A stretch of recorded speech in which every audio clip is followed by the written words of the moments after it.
The anime begins in 1830 with a girl screaming as she's being beaten. She pleads for help from a boy named Genta, who watches helplessly, saddened by the scene. The man, revealed to be her father, locks her in a confined space despite her pleas. Afterward, Genta checks on his sister and discovers she has escaped. He rushes to find her and sees her near a walkway. He notices that one of her eyes has turned red. Genta apologizes for not helping earlier, but Suzun reassures him, understanding he would have gotten into trouble. She asks him to leave her alone, but Genta refuses, saying they'll run away together. Suzun is relieved and agrees. They flee into the forest, where the weather is cold. A strange man appears and helps them. Genta, exhausted, passes out and later wakes to find the man carrying him, with Suzun beside him. They arrive at a village, which turns out to be a blacksmith settlement. Suzun feels uneasy, saying the place seems strange. The man takes them home, where his daughter greets them warmly. Genta and Suzun feel a sense of loss, seeing such a welcoming family. The man tells his daughter that the two have no one, so they will become part of their family. His daughter, Shiryuki, is overjoyed and introduces herself. When Genta calls her Shiryuki-chan, she tells him not to say that since they're family now.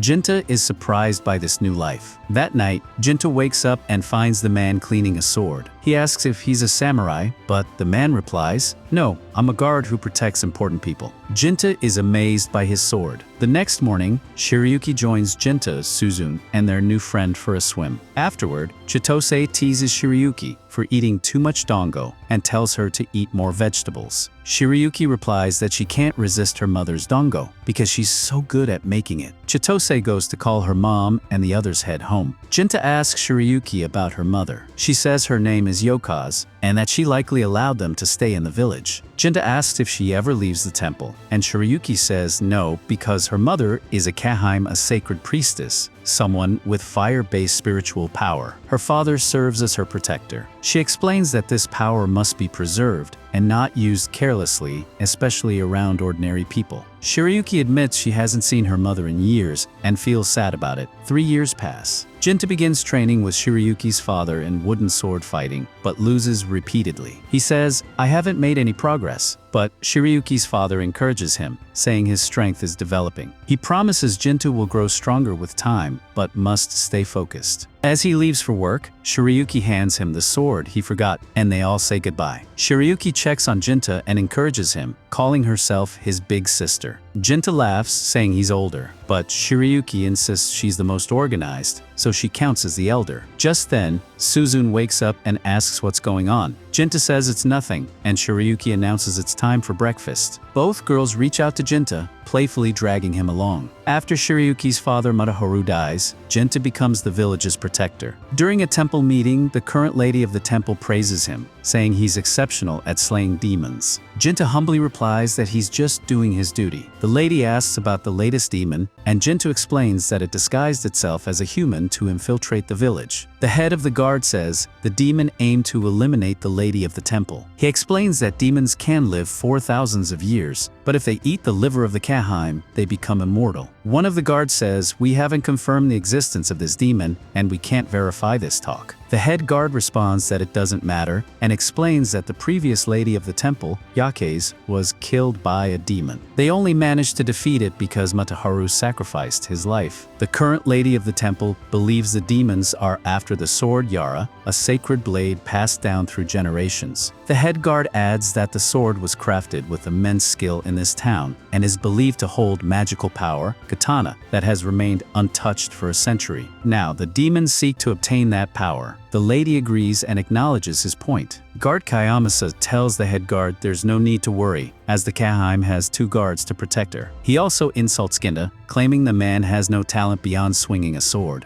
Genta asks him, "Do you have a problem with me?" The lady of the temple intervenes, saying, "This place deserves respect. Such petty disputes don't belong here." Genta apologizes, and she turns to Kayamasa, asking, "Aren't you a guard too?" He answers, "Of course, I'm here to protect you." The head guard ends the meeting, and everyone leaves except Genta, which angers Kayamasa. The lady of the temple asks Genta if he's alone outside, and he confirms. She tells him to drop the formalities and walks toward him, which surprises him. She reminds him, "I told you before to treat me informally." Genta replies, "But you're the lady of the temple, and I respect you." She insists, "Then I ask you, when we're alone, to call me by my name. You're the only one left who can." Genta calls her Shiryuki, causing her to blush. She admits she's being selfish because she relies on him for everything. Genta tells her it's not a problem, reminding her that the Kaheim is supposed to rely on her guard. Shiryuki thanks him and informs him that Suzun is here, waiting to see him. Genta visits Suzun, who was asleep.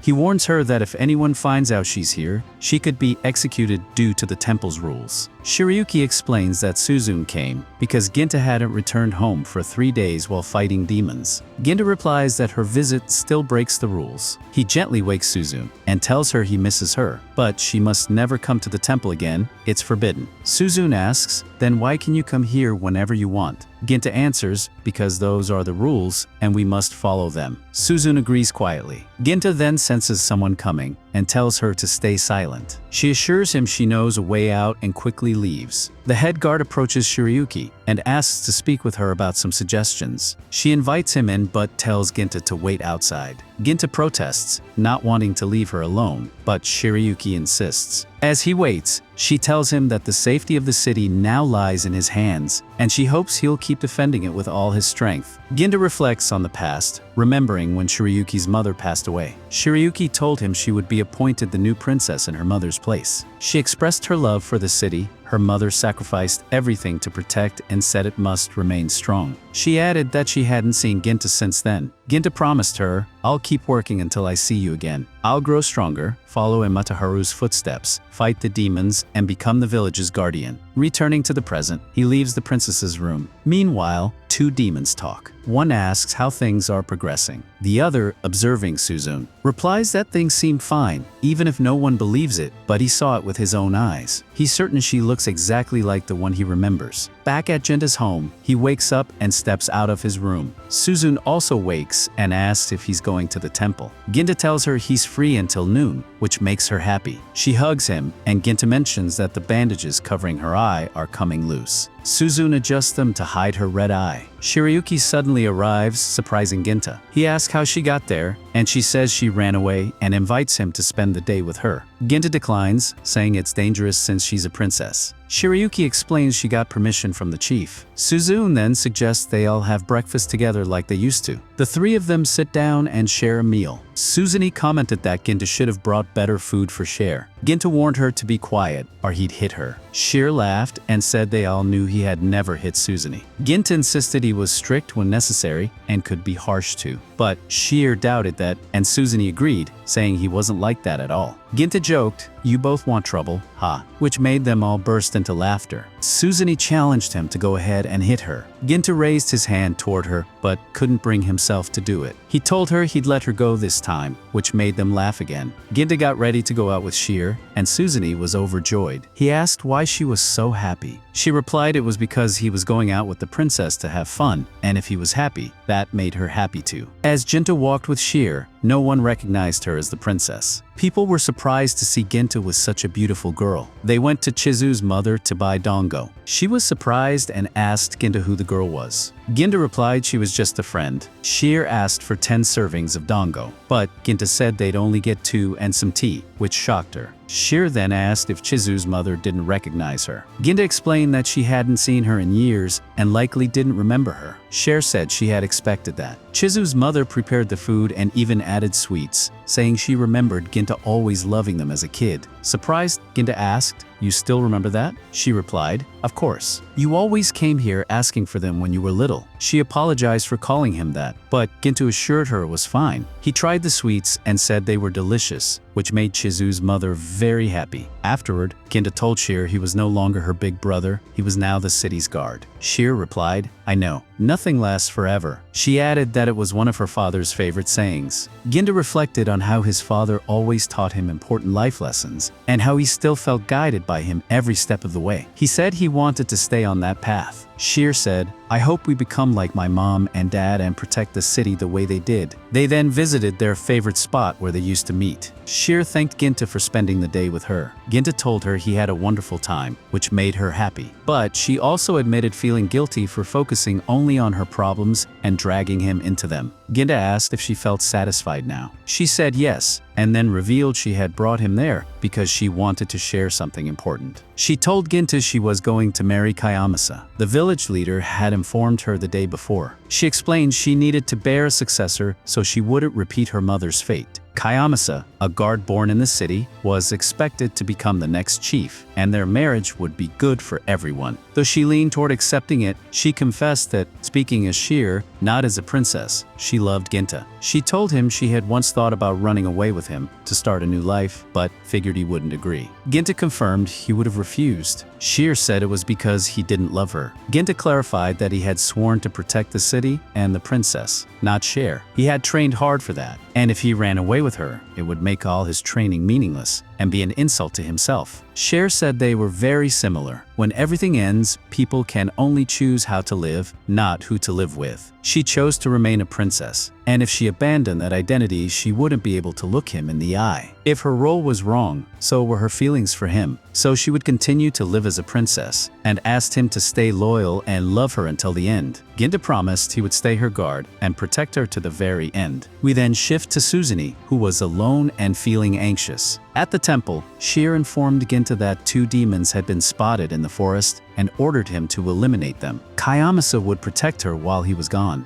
Genta replied, "All right, I'll take care of them as soon as possible." Sheer wished him good luck. After leaving the temple, Genta was stopped by Kayamasa, who asked if he had heard the news about his marriage to the princess. Genta calmly replied that he had. Kayamasa questioned whether Genta was really not going to do anything, but Genta said that protecting the city and the princess's happiness was what mattered most to him. Kayamasa accused him of pretending not to love her and demanded, "What about your heart? Are you crazy, man?" Genta simply answered, "Of course I am," and walked away, leaving Kayamasa stunned. Meanwhile, Suzune was alone when a demon approached her. The scene shifted to Genta, who was deep in the forest searching for the demons when he was suddenly attacked. The demon, surprised that Genta dodged, asked how he saw through the ambush. Genta responded, "I know there are 2 of you. Where's the other one?" The demon said the other had an important task in the city. Genta struck first, but missed. The demon counterattacked, injuring Genta's face. Genta retaliated and managed to sever the demon's hand, though it struck again with the other, which Genta dodged. Holding its severed hand, the demon remarked that while demons live for centuries, humans surpass themselves by passing their dreams forward. It then asked Genta, "Do you know why you use that sword?" It claimed to have defied nature to gain its power. Genta responded that he would kill anyone who threatened those he loved. Back with Suzune, the other demon approached her, asking if she knew who she was. Suzune said the demon was the demon itself. It agreed but said they were alike. Suzune denied it, claiming she was human and trembling with fear. The demon said sisterly love was what made her feel human and admired how much her brother had fought for her. It asked if she thought her brother was great, and Suzune replied that he meant everything to her. The demon then said it saw a young girl in her heart and warned that someone wanted to harm her brother. It offered to help and claimed demons never lie. It reached out its hand, asking her to come with it. Suzune refused, saying it might endanger her brother. The demon then said, "Will you still say that after seeing this?" and showed her a glimpse of the future, Shiryuki marrying Kayamasa. The demon claimed to have foresight, allowing it to share brief visions of the future. Suzune called it outside, saying she didn't want to know the truth. She asked if Shiryuki really did that, and the demon confirmed it. Suzune accused it of lying. The demon offered to show her again, and claimed it was all for her brother. Hesitantly, Suzune reached for the demon's hand. Meanwhile, Genta continued fighting the other demon. He was pushed into the water and attacked from behind. Genta asked, "Why do you want to hurt humans?" The demon replied, "Because of what I am." Genta asked if that meant it naturally wanted to kill humans. The demon explained that it had a specific goal and accepted its nature. It couldn't rebel against what it was. Genta said, "Then I'll show you no mercy." The demon revealed it could absorb power from other demons, growing stronger and changing form. Genta attacked, but the demon cut off his arm and broke his sword. Still, Genta grabbed the broken piece and drove it into the demon's body, killing it.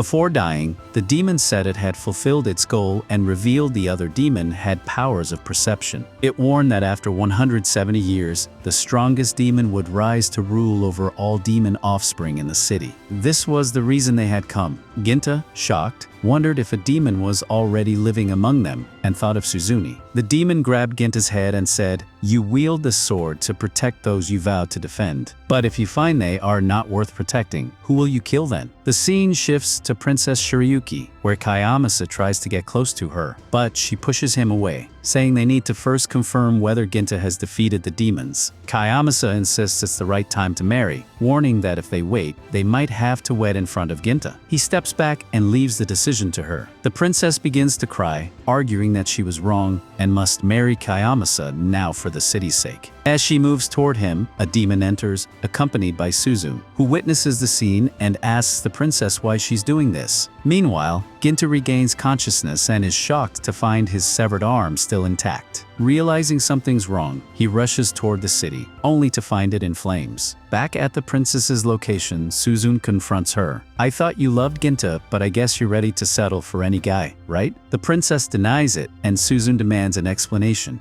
Genta arrives home, but finds it empty. Grabbing his sword, he heads to the princess's house. There, Suzun continues, "Why did you do this? I worked hard to bring you two together because I wanted Genta to be happy, and this is how you repay me." The princess responds, "I know you did it for Genta, but to remain his little sister, you need to stay innocent in both body and mind." Suzun replies, "I used to believe in you. I was ready to endure everything for your sake." The princess says, "I'm sorry. I am the princess now, responsible for the entire city. That's the only way I can repay Genta's feelings." Suzun asks, "So you're abandoning your love for my brother for strangers?" She removes her blindfold and starts laughing, accusing the princess of making her look like a fool. "Shut your mouth and don't move," she warns. The demon beside Suzun tells her, "Now you've seen it." While Genta was fighting for her life in the forest, the princess embraced another man. "Isn't it painful to suffer without knowing the truth?" Then it adds, "Isn't it infuriating that your brother is getting hurt because of this deceitful princess?" Suzun mutters, "Wouldn't it be better if she were dead?" Suddenly, she transforms into a demon, shrouded in black smoke. "You must die now," she tells the princess. Kayamasa tries to stop her but is struck down by the demon, losing consciousness. The demon urges Suzun to resolve the matter herself. Suzun grabs the sword. At that moment, Genta arrives. Shiryuki rushes to embrace him, but her head is severed in his arms, leaving him in shock as memories of their past flood in. He sees Suzun stab Shiryuki and, in rage, swings his sword at her, though she dodges. "Why are you attacking me?" she asks. "Are you really Suzun?" Genta demands. She confirms she is. "Then why did you kill Shiryuki?" he asks. "I did it for you," she replies. "I wanted you to be happy. You should smile. How is that logical?" Genta asks. "I'll explain. The princess was lying. She was going to marry someone else. I didn't want you to be sad," Suzun says. When Genta tells her to be quiet, she snaps. "Don't tell me you still love her. She's a liar." She explains that now that Shiryuki is gone, Genta won't feel pressured anymore and should go home because she's tired. "You killed Shiryuki, burned the city, betrayed the people who raised us, and now you expect me to believe you're tired,"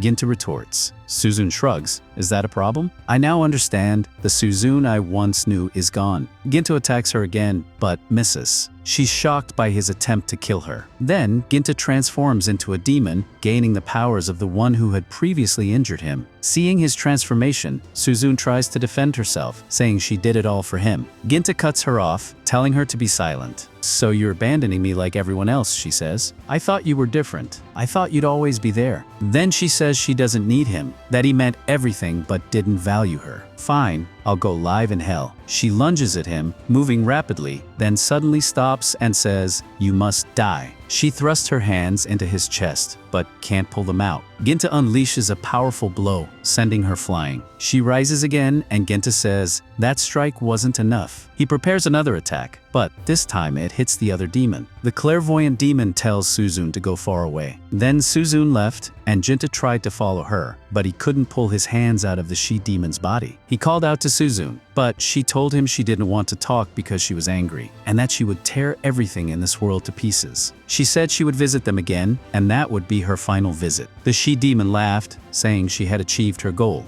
Genta finally pulled his hands free and told her that they were only achieving their goals by shedding blood. The she-demon replied, "Of course, that's what we want." She claimed to have seen the future where demons couldn't keep up with how fast time changes. Darkness would drown the light made by humans who stole from their homes. In the end, demons would no longer be myths like in the past, and now she could die happy knowing she secured a future for her sisters. Then the sky rained, helping extinguish the fires. Afterward, Genta picked up Shiryuki and lamented that despite all his training, he hadn't thought of protecting her. Angrily, he went home, packed his belongings, and decided to leave. He went to the captain of the guards, who asked where he was going. Genta said he would leave the city to retrain and grow stronger to face the great demon when it attacked. The captain asked if he meant Suzun and if he really thought he could kill her. Genta admitted he once loved Shiryuki and could only hate Suzun now. He said he must end things one way or another, and the darkness inside him urged him to kill her, but he needed a solution. The captain replied, "Now that you've become a demon, I thought killing was all you cared about, but there's still dignity in you." He handed Genta a sword. Genta drew it, and the captain said, "This makes you a Rei. You must follow the rules and traditions." He added Kaji to his name, making him Genta Kaji. Genta said he shouldn't carry the sword, but the captain responded, "No one from the Atsukaman family is left. Leaving this sword to rot in darkness is pointless. It belongs in your hands. I believe the princess would find peace in death if this sword were with you." He then apologized to Genta, knowing about his love for the princess. He admitted that he once told her to marry Kayamasa for the city's sake, not realizing Kayamasa had feelings for her. The captain only wanted his son's happiness, but the tragedy weighed heavily on him. Genta then left, and Shiozi's mother came to him in tears. "Are you really leaving?" she asked, saying she'd always remember him. The scene then shifts to the year 1850 in the city of Soaya. A man named Zenji, deputy to the village chief, met the chief and Genta. Upon seeing Genta, Zenji asked, "Is this the man?" The chief replied, "Of course. Now go with him and tell him everything." The chief left, and Zenji asked Genta if he had been told the full story. Genta replied, "The chief told me he has a daughter and that a demon wants to kidnap her." Zenji said that wasn't all. The chief's daughter, Natsu, was 13 and spoiled. The night before, she had seen a demon outside her window trying to kidnap her and heard it say, "Return my daughter to me."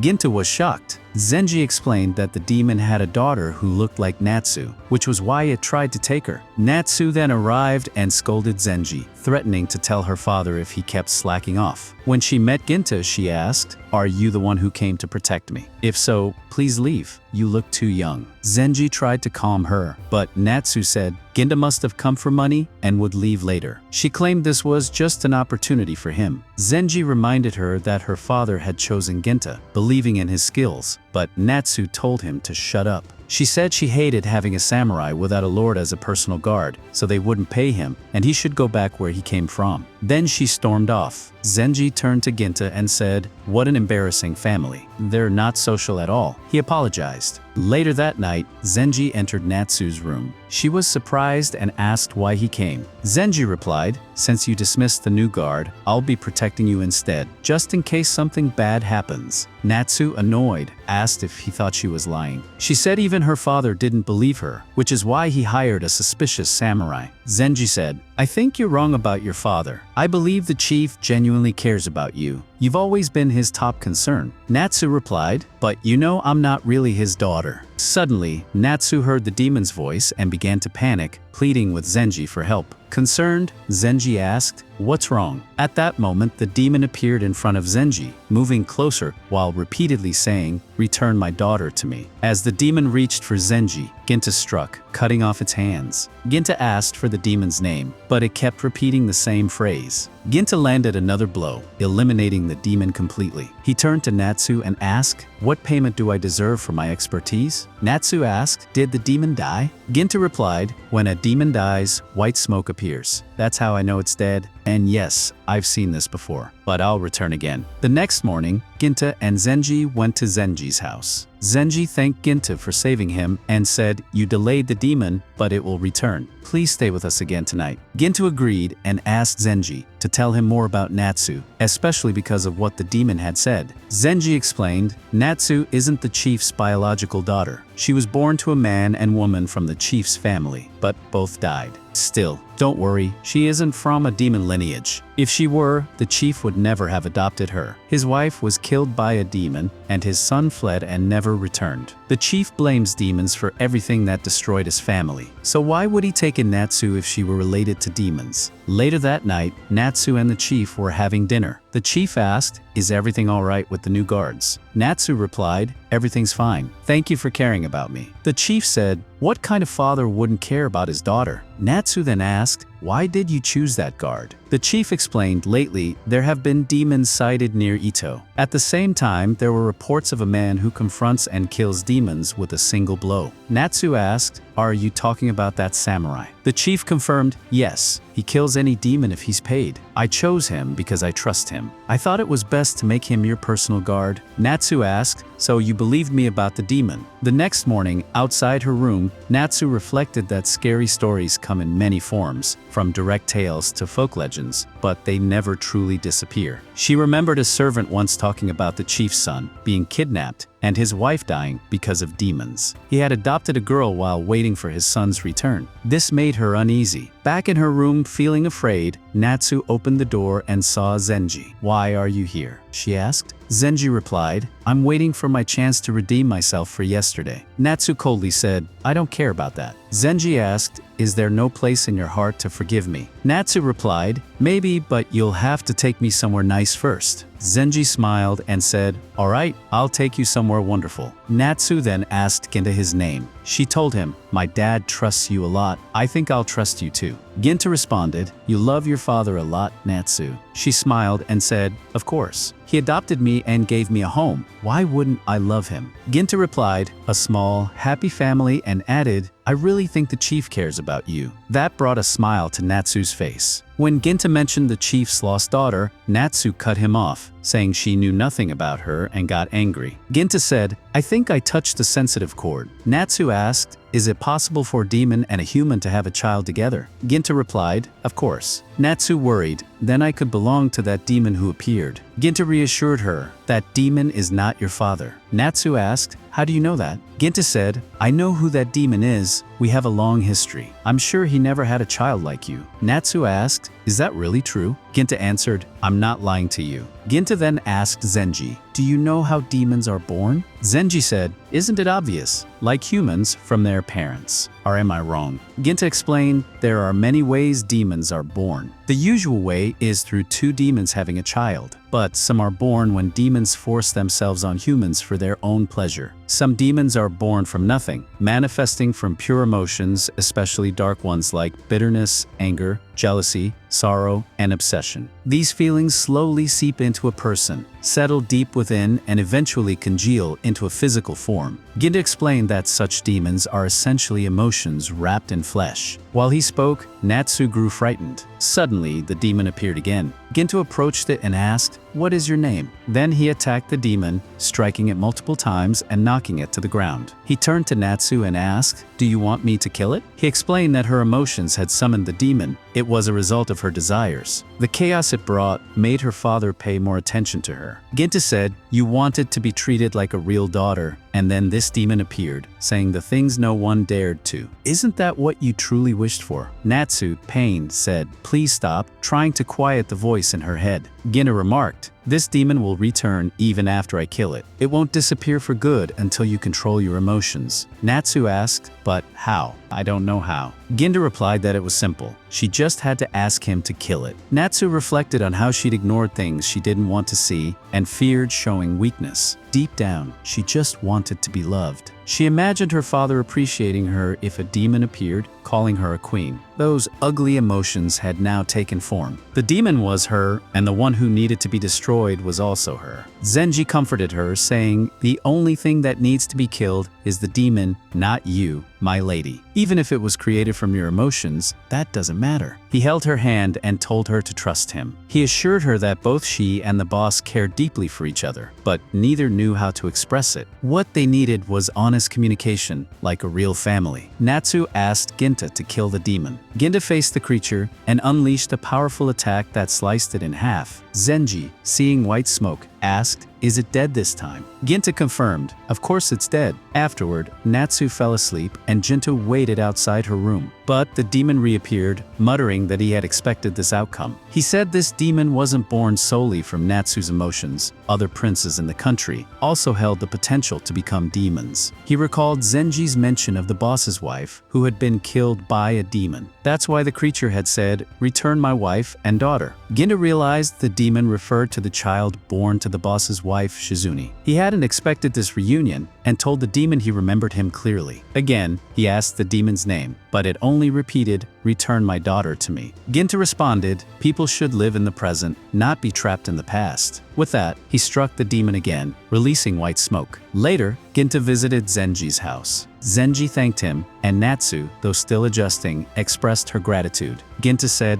"Don't thank me. This wasn't a job, it was paying off a debt." He told her that age doesn't make someone an adult, but time gives people perspective. He recalled how, in his youth, his worldview was narrow. He understood that causing harm was wrong, but he hadn't seen what was hidden beneath people's actions. At the time, he could only run away. Now, he wanted to atone. Natsu admitted she didn't fully understand him. Genta told her to show her father the same kindness he showed her. "That's all it takes," he said. Natsu replied she didn't need him to tell her that. Genta then said his goodbyes and left. Afterward, the boss joined Zenji and Natsu. "Did Genta leave?" he asked. Zenji replied, "Of course he did. But, boss, you should have come to say goodbye." The boss said it wasn't necessary. He had known from the start that Genta would complete the mission. When Zenji asked why he trusted him so much, the boss replied, "Don't ask stupid questions. Any respectable father trusts his son." He then told Zenji to get to work or his salary would be deducted. Zenji immediately agreed, not wanting that to happen. Natsu asked her father, "Is there anything I can help you with?" Surprised, the boss asked, "What's with this change?" Natsu replied, "They asked me to return the kindness you've shown me." The boss smiled and said, "That's a great kindness from you, but don't worry anymore. The best way for children to repay their parents is to live long. That's all I want. I just want you to be happy." After that, he left, and Natsu followed him to help.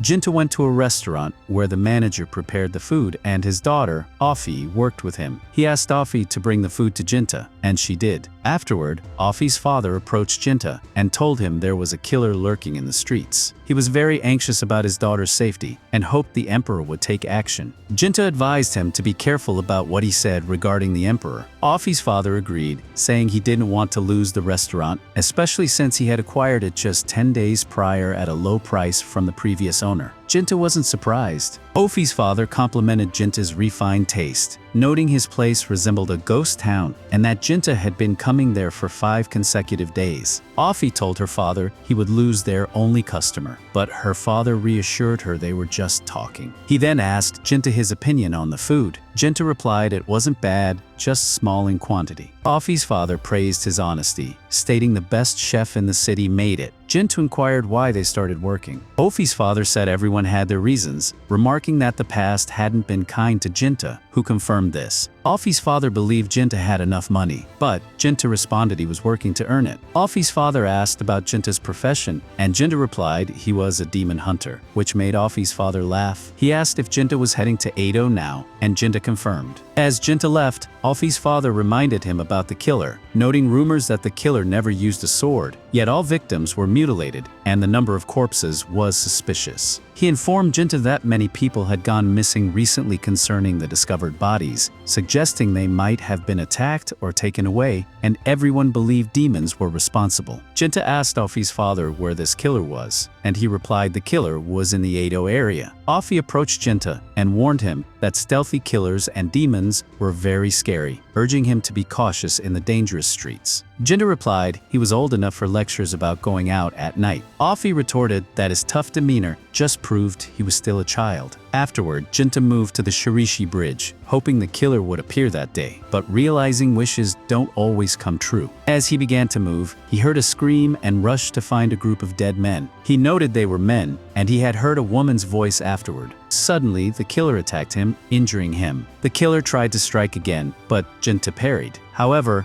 the killer managed to stab Genta in the back and ran away. Genta, intrigued by the killer's power, hoped for more attacks, saying he was ready and harnessing the demon's power within him. The killer launched another attack, but Genta broke his sword and aimed to strike, though it missed. Genta encouraged the killer to try again. The killer told him to wait and revealed himself, saying, "I'm called Musuki." Genta said he would remember the name and that Musuki should prepare for death. Musuki replied he had no intention of fighting Genta, which Genta found amusing, as he had gotten the opposite impression. Musuki explained he had thought Genta was the killer, as rumors spread that whoever did it was a demon, so he had followed a demonic scent until encountering Genta. When Genta called him a killer, Musuki realized Genta wasn't the one. Genta asked why a demon would hunt serial killers. Musuki suggested they talk elsewhere before someone saw them. They moved to Musuki's house, and Musuki offered Genta a drink, assuring him it wasn't poisoned. Genta quipped that even if it were, it wouldn't kill him. Musuki explained that demons, when they mature, choose to appear as humans and live among society, adding that demons don't lie but they disappear. Musuki claimed he lived in the simple house. Genta told him he was a demon with a unique power. Musuki explained his power was invisibility, and that he was a high-ranking demon who had lived for 100 years.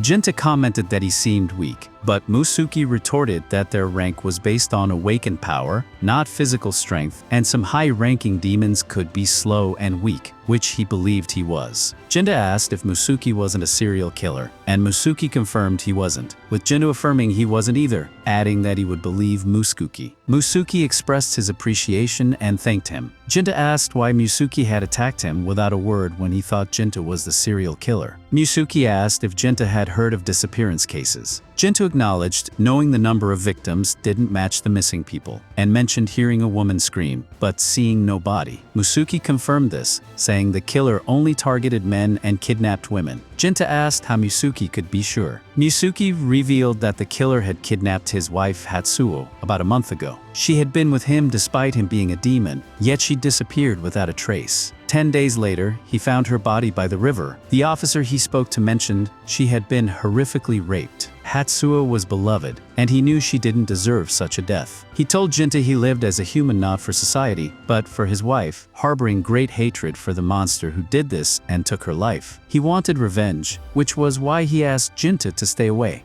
Genta replied he couldn't because killing demons was his job. Musuki then suggested they collaborate, gathering information independently, but asked Genta to let him be the one to end the killer. Genta asked if Musuki sought revenge, and Musuki confirmed without a doubt. Genta said that regardless of whether the killer was demon or human, they needed to bear the burden of taking a life, and he asked if Musuki was ready for that. Musuki replied that demons don't lie, not even to themselves. Genta said, "Okay, let's work together." Afterward, Genta and Musuki began gathering information from the villagers. Later, they met again, and Musuki remarked it had been another exhausting and fruitless day, noting they couldn't rest and had to keep working, to which Genta agreed. Next, they went to Musuki's house and started drinking. Genta asked why Musuki was chasing his sister. Musuki explained it was for money, as many people hated demons and wanted them destroyed. He pledged to take a lot of money from these people in exchange for killing demons, asking if Genta had a problem with that. Musuki noted that Genta didn't seem like someone who killed without reason, and besides, couldn't complain while enjoying drinks bought with that money. Genta chuckled, mentioning another reason was to gain strength, stating his life mission was to stop a particular demon. Musuki noted it was to stop, not kill. Genta explained he had been human, but witnessing a demon kill the woman he loved turned him into someone like that demon, so killing demons that threatened humans felt natural. Musuki pointed out that by doing so, he was also allowing that demon to live. Genta recalled Suzun becoming a demon and told Musuki he hadn't decided what to do when he faced her again, mentioning needing much strength and calling himself a coward. Musuki asked what Genta would do after avenging his wife. Musuki replied he would do nothing. The only reason he lived as a human was his dislike of violence and not wanting to be hunted by humans or fight his kind. He wanted a peaceful life and wished his wife were with him. When he achieved peace, he would live alone and tend to her grave. Genta reminded Musuki that he had said Musuki wasn't the type to do something without good reason, but Musuki replied that Genta shouldn't think of him that way, as he was consumed by blind hatred for the damned monster. They moved to Alfie's restaurant, and Genta went there to eat. He asked Alfie, "Did you find the killer?" She replied, you never mentioned you were looking for him. Afi said, but you told me your job is to kill demons, so it's reasonable to assume that tracking down rumors like the killer is part of what you do, right? Genta replied, things haven't been going well. Afi's dad said, this is tough on you, my friend, isn't it? Making a living truly is a big pain. Genta said to Afi, there must be lines of people because of a great waitress like you, and I think everyone in Eto is busy. Afi's dad asked him, do you think Afi has charm? He said, about 8 out of 10. Afi's dad said, that's what I wanted to hear, and told him he had great taste. Afi asked her dad, what's this big story? He said, it's good that you haven't had any serious relationships in your life. Afi replied, that's clear and true, but you shouldn't put Genta in an awkward position. Her dad said, I just wanted to help you. Afi assured him, don't worry, I plan to stop living with you someday, but until that time comes, I want to act like your devoted daughter. Her dad said, okay. And Afi apologized to Genta, who told her, no need to apologize, and mentioned that her dad is a really good man. She replied, of course, he's a source of pride for me. Genta asked, wasn't your dad like that? She said, sorry, I shouldn't have asked. Genta told her, I had a younger sister named Suzun, and my dad treated her very badly, hitting her and saying she didn't belong to our family. So I took Suzun, and we ran away from home a long time ago. Afi asked him, do you hate your dad? He replied, no, I understand why he did that, except things didn't go as he wished. They then moved to the bridge where Musuki and Genta were. Musuki asked Genta, did you find out anything? Genta replied, no. Musuki said, another pointless search. After that, Genta started to move, and Musuki followed, saying, there haven't been any kidnappings or attacks lately, so we haven't been able to gather any information. Then, Musuki asked Genta to stop and said, look over there. Genta said, that's Afi. Musuki asked him, do you know her? Genta replied, she's the daughter of the restaurant owner I go to.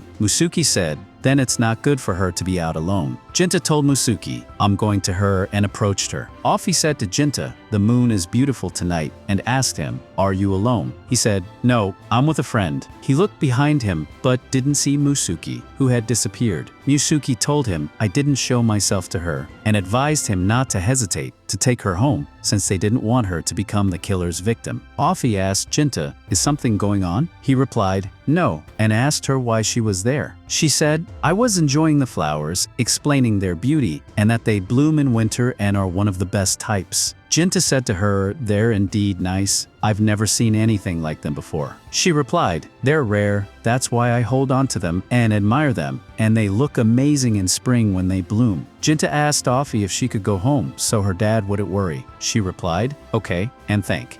She nodded as Afu and Genta walked to her place. Afu mentioned that he really needed to relax more often. Genta raised an eyebrow, wondering if he really seemed that tense, and she quickly responded that, yes, he definitely had that brooding, overthinking energy, constantly pushing himself too hard. He couldn't deny it and admitted she was probably right. His entire life had been focused on one thing, the purpose he was born to fulfill. She didn't know what that purpose was, but she told him he should ease up sometimes. Life couldn't be all about chasing one goal. To him, though, that was all he had, and he told her he couldn't follow her advice, even if he wanted to. A moment later, she noticed some flowers along the path and stopped to admire them, pointing out that they were winter daphnes. She explained that these flowers begin to bloom in the fall and survive through winter, finally blossoming in spring, signaling that the season has officially arrived. Then, she pointed to another patch of flowers, and when she tried to identify them, he told her they were chickweed. He mentioned that boiling chickweed stalks made a great remedy for stomach aches, something he'd often used back in his village, especially for a childhood friend of his who had a sweet tooth and always ended up with stomach pains. Afu laughed, saying that girl must have been fun, and he admitted that he had always followed her lead. Hearing that, Afu began to suspect there was more to his story than he let on. He liked soba, admired flowers, and cherished warm memories from his past. He was more than just someone fixated on a purpose. She gently told him that being so focused on one goal was preventing him from seeing the rest of the world. She urged him to slow down sometimes and live in the moment, assuring him that if he did, he would notice things he hadn't before. Not long after, they reached her house and noticed that the lights were still on, which meant her dad had stayed up waiting for her. She thanked him for walking her home, and as she turned to leave, he asked if she'd teach him more about flowers sometime, preferably when the sun was still out. She smiled and agreed before heading inside. At that moment, Musuki deactivated his invisibility and commented that Afu seemed like a good woman.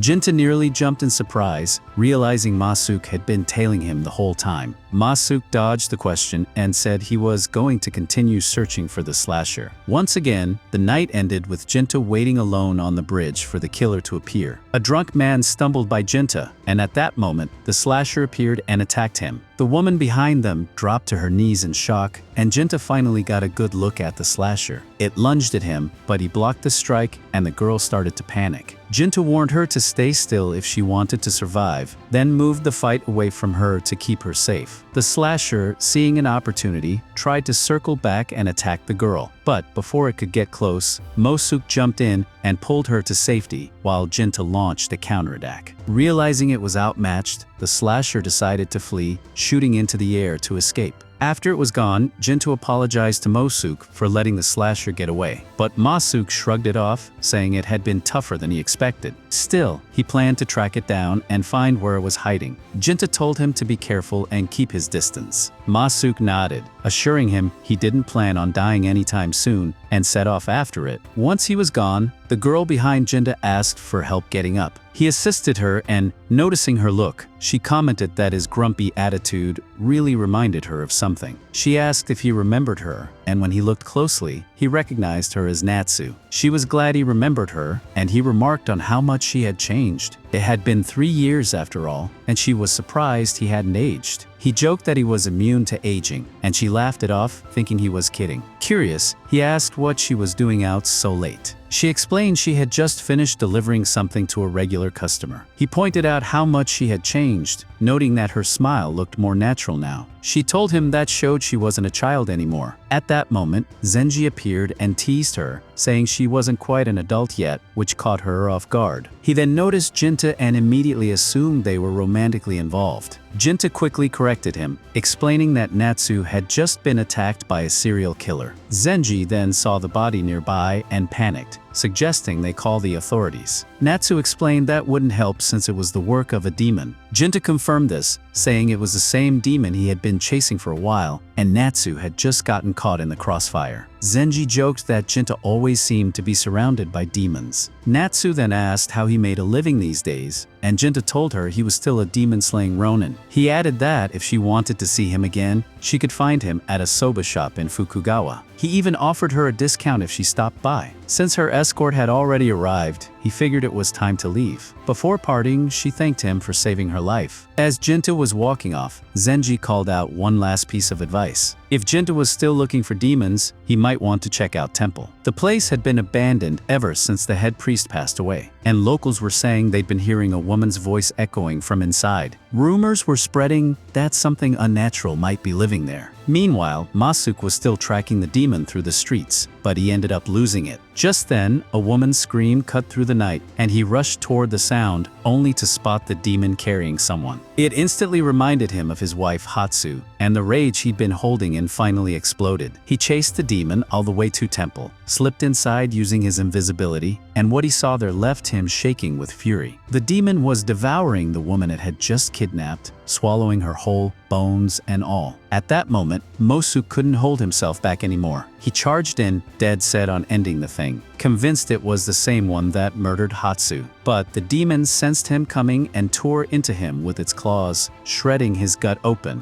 Then it calmly went back to its meal, chewing through the woman's head while Musuki lay on the ground, bleeding out, wondering if this was how he was going to die, pathetic and empty, without even getting his revenge. Eventually, the demon left, and not long after, Genta showed up. He spotted Musuki barely hanging on and knelt beside him. Musuki managed a weak grin, joking that he had really made a mess of himself. Genta asked if he found the demon, and Musuki confirmed it, saying it was here eating women alive. It was the same monster that took his wife. Genta was stunned to hear that, especially about the eating part. Then, Musuki made one final request. He asked Genta to avenge him and handed him a sword forged in Kadano, saying it would slice through any demon like butter. Genta promised to do just that, but in return, he asked Musuki to lend him his power. Musuki was relieved and grateful, even that he could still help Genta one last time, even with his dying breath. Genta then absorbed Musuki's power, and as he did, he caught a glimpse into his soul. He saw that Musuki had spent most of his life running from demons, constantly looking over his shoulder. But when he finally settled in this town, he began living like a regular human, and for the first time, he found peace. Eventually, he met the woman who would become his wife, and over time, they fell in love. When things got serious, he came clean about his true nature, revealing that he was actually a demon. But instead of running away, she looked him dead in the eye and told him she loved him. So, human or demon, it didn't matter to her. After seeing that, Genta finished absorbing Musuki's power and quietly promised to carry out his final wish. Some time passed, and we see the demon dragging another woman into its hideout and starting to feed. As it ate, it started recalling the day it first became self-aware. It had already been born into this grotesque demonic body from the beginning. It had this instinct, this need to kill men. That urge was the only thing it understood at the time. Since then, it had been searching for something. It didn't know who or what it was looking for, just that it needed to go home, but it didn't even know where home was. The only thing it was sure of was that it couldn't return in its current state, so it kept abducting women it believed carried something its body lacked. That's why it devoured them, so it could consume what was missing and finally find a way back. Back in the present, the demon continued its feeding frenzy when suddenly Genta showed up. He was surprised the creature would come back here after its lair was exposed. Without hesitation, he attacked, using invisibility and slicing off one of its hands in a clean strike. The demon lashed back, but Genta dodged every blow, keeping just out of reach. It bolted across the temple, trying to go on the offensive. Genta admitted that its power was kind of a pain to deal with, but this time, he was armed with Musuki's power. He dodged every strike again, then dropped his invisibility and let the demonic aura in his arm flare. He then told the demon that he was going to end it by using the gift Musuki had entrusted him with. Genta then charged in, vanishing at the last second, and in one clean motion, took its head off. The demon was still clinging to life, gasping in pain, and Genta walked up to it, demanding an answer. He asked why it left Musuki's wife's body untouched when it devoured every other woman it captured. If it really was the killer Musuki was hunting, then why didn't it consume her completely? The demon started crying, saying it needed a body, it couldn't go home without one. Genta didn't understand what it was talking about, but he remembered the question. The demon asked him earlier if he feasted too. He told it yes, he does, except he feeds on demons the same way it fed on women. Now he was going to consume its power. As he absorbed the demon's strength, he realized its ability was called Dart, a temporary speed burst that lets the user kick through the air and accelerate instantly. It was a solid ability, one that would surely come in handy. But as he consumed the demon, he ended up seeing into its soul. He saw Hatsu, Musuki's wife, being violated by two men while they were laughing, before tossing her into the river like trash. As she sank, her final thoughts were about going home, but she refused to return in a body that had been defiled. Instead, she searched for another vessel, one that could help her make it back to her husband. That's when it became clear to Genta that this demon was Hatsu, and she just wanted to go home. But that was never going to happen. The demon then faded away, and Genta quietly left the temple. A few days later, back at the soba shop, the owner mentioned that Genta hadn't shown up in a while. He figured it was because he joked about letting him marry his daughter. She reminded her father that he never actually said that, and she also ran into Genta the other day in Sakusa, and they chatted for a bit. He told her he'd stop by once he was finished with his current job.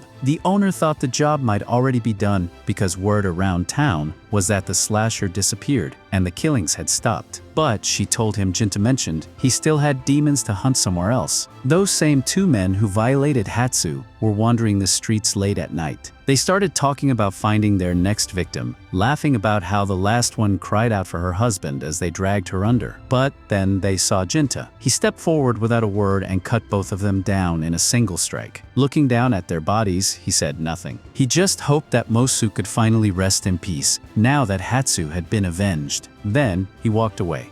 There was a small girl singing and playing with a ball among the water lily flowers. She stopped singing and said there was no continuation. The warrior Miura was walking at night, and there was a villager walking in front of him with a child. Miura imagined the big man was someone he knew and almost called out to him, but he ended up bumping into Natsu. When Natsu looked at him, she noticed he had 2 weapons and immediately apologized. Miura said, "No, I'm sorry for not looking ahead." After that, Afu's father told her that this gentleman was Miura, a samurai, and was known to be very nice. Next, we moved to Afu's father's restaurant, where Afu served him food, but he didn't eat. Afu's father asked him why he wasn't eating. Miura replied, "Of course, it's because I have a small problem." He then asked if it was possible for him to listen for a moment. Afu's father said, "Of course." Miura said, "I have an older brother." Afu's father told him, "Stop pretending to be foolish. There is no older brother in the Miura family." Miura replied, "But I do have an older brother." He asked, "Afu, do you know my big brother Sadana?" Ofu replied that she was sorry she didn't know him. Miura said, "Of course, no one knows my older brother, not even my parents." Afu's father told Miura not to think too much about it and urged him to eat since the food was getting cold. Afu asked Miura if she could introduce him to a nice person. Miura said he was okay with it if the person was nice. Afu mentioned that this person might be able to help him. Afu's father said there was a customer who loved to poke his head into strange stories like this. Miura asked, "Is this person a swordsman who fights evil? Does he make money this way?" They laughed at Miura's words. Afu's father said, "No, this man is a mercenary, and clearly he's someone who can help you. Of course, he will take your money, but he's a great duelist and can take out evildoers with one strike from his sword." Afu told Miura that dealing with him might be tough, but he's a good and somewhat nice person. Afu's father added that he eats Afu's soba here every day, and here he comes just as we're talking about him. Genta entered the restaurant and placed his order, catching Miura's attention as well. Afu's father asked Genta if he liked the Afu soba this time too. Genta replied, "No, it was as usual." Afu's father told him he should tell him at least once that it was good. Genta replied that it was available in all the restaurants, but he liked to taste it here. After that, Afu poured tea for him. Genta told her she got used to that. Afu said she is improving every day compared to the previous one. She asked him what he thought, and Genta took a sip and told her that autumn is the season for trees and allows the beautiful scent to flow and the beautiful flowers to bloom. Afu agreed that was true. Genta said it's interesting to focus on this matter and told her he's attracted to the flowers found in nature, like along the road. Ofu replied that anyway, the season's flowers have finished, and next time, she would tell him a story about the flowers. After that, Miura approached Genta and apologized for interrupting. He introduced himself to Genta and asked if it was true that he heard he was obsessed with weird stories and rumors about the evildoers.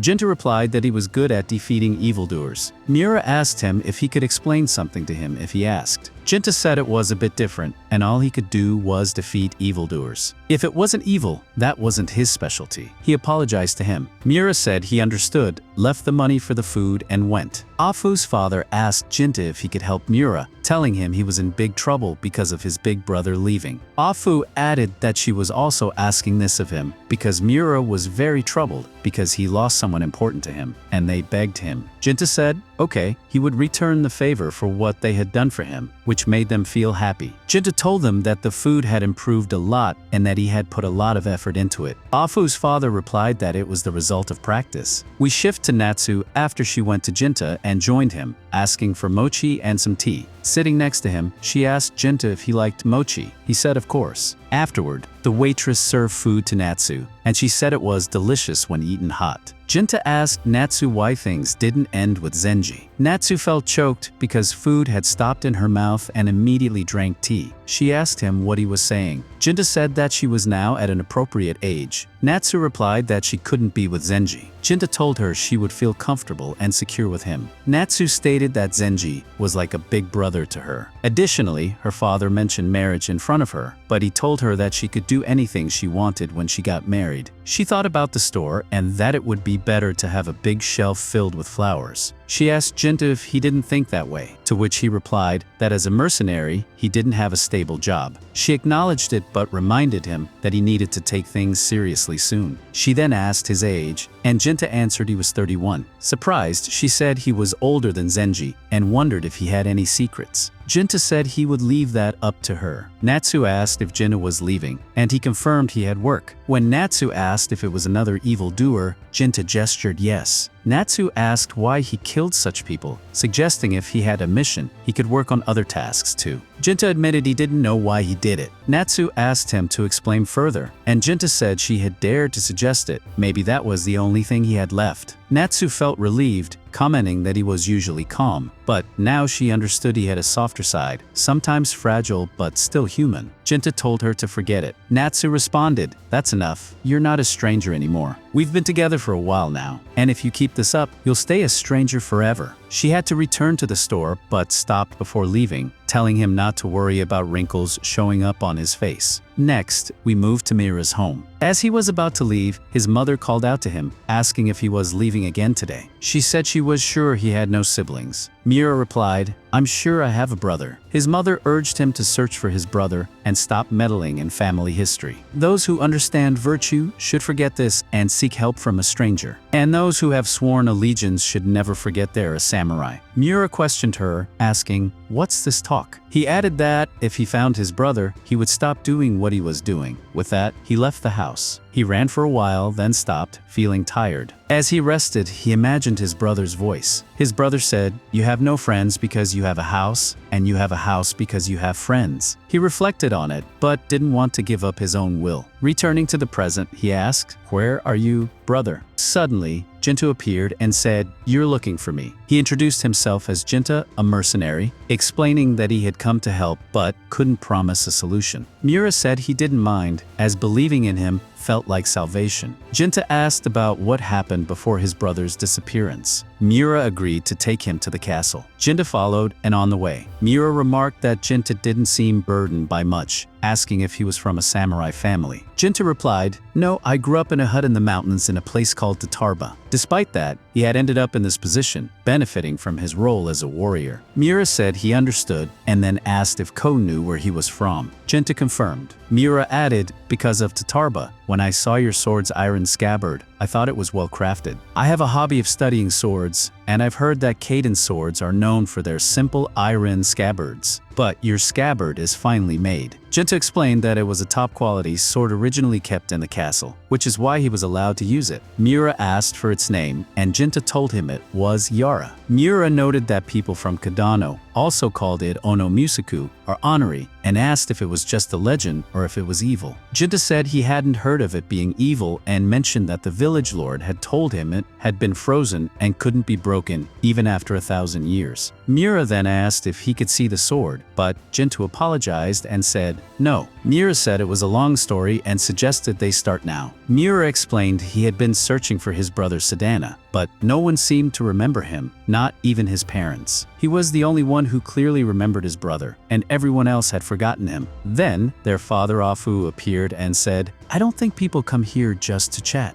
Genta replied that people always came to the store, to which Afu said, "You're very serious." Genta responded it was just a joke, mentioning they seemed concerned about Mira, which was why he had come. Afu said she was glad to hear him joke. Genta then asked when Mira's brother disappeared. Mira explained it happened in late April that spring. It wasn't strange, but he had noticed it. His brother had mentioned he was going to see his daughter before he vanished. He told Genta about a flower in his brother's room that he didn't know the name of. It had a strong fragrance, small white petals with a yellow center, and a white line in the middle. His brother wasn't one to care for flowers, so it caught his curiosity. Genta asked when Mira found the flower, and Mira said it was after his brother's disappearance. He was the only one who went into his brother's room, so he thought his brother had left it there. Genta asked if the flower was still there, and Mira said he kept it as proof, hoping it could help him. Genta expressed his intention to visit the castle the next day. The next day, Genta visited Afu's father's restaurant. He was greeted by Natsu and ordered his food. Afu's father asked Genta when he had started this work. Genta replied it had only been a few days. Afu's father suggested he needed to put in more effort. Afu asked her father what he meant. Natsu then asked Genta if he was close to Miura. Afu said they weren't that close, but he visited occasionally, and they talked. Genta replied it wasn't much, and Afu agreed, but added he was nice to her, serious but kind. Natsu asked if he was the man she had bumped into before. Afu confirmed, and Natsu remarked that he was very humble. Afu's father mentioned that when it came to swords, Genta's eyes changed color. He then handed Genta something, saying it was a gift from Miura. Genta said he couldn't take it, but Afu's father insisted, saying it was of no use to him.